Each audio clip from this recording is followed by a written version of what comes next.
How's it going, everybody? I'm the BTC Reaper, and my goal on this channel is to teach you how to reap the rewards of trading, whether the price is going up or down. So welcome to the Wedge patterns. This is going to be one of the last patterns we do. We have some other patterns we will cover next week, but then we'll be getting into more trading concepts from here. So master these patterns, master the basics. We have some quizzes in the Discord that we are going to be releasing, so if you're not part of the Discord, please join that Discord with the link down below. And then you'll be able to test your knowledge with those links as well. And then you can ask us any questions you feel. But back onto this. So we have falling and rising wedge patterns.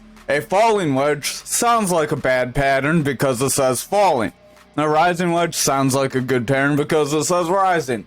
Like we said in the last video with the channels, that doesn't necessarily mean anything because a rising wedge will bring you down. We have these rising wedges to the right, so we have this rising wedge in an uptrend. It looks a little goofy, and then you see a bit of a push to the downside. You get 3 touches to the top typically, and then you get 2 touches to the bottom. If you make that 3rd touch to the bottom, that's likely where you break. You can get goofy little reversals.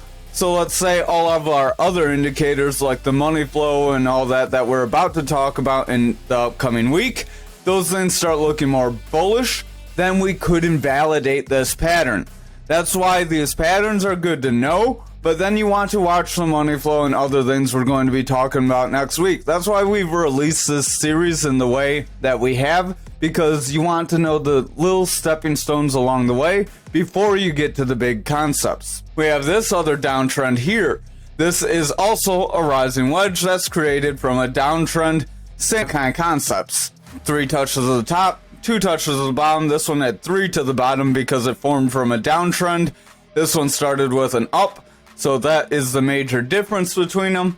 And then we have our falling wedge, which has 3 touches at the top, 3 touches at the bottom if made in an uptrend, 3 touches at the bottom, 2 touches at the top before breaking up, or 1 from a downtrend.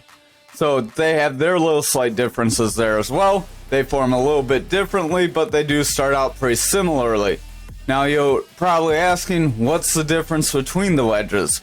Well, our rising wedge, if you look over here, we have consistent slightly rising tops with rising bottoms. Our descending wedge, or falling wedges, have falling tops with falling bottoms. We're getting lower highs with lower lows here. That makes a wedge. The lows aren't too drastic to make a channel. And here we're getting higher highs with higher lows, but again, not drastic enough to make a parallel channel or an up channel. The way you would trade either of these patterns is when you see your falling wedge, you would wait till you get close to the peak to see if you have that bullish money flow, see if things are looking positive for you with your other indicators. Then you can determine if you'll get that break forward, see that bounce and push forward. You could also try to get on a retest where you see this break forward, you come back to the top of the pattern, you see price action touch the top, then it bounces off of it and continues forward. That'd be an ideal way to trade it.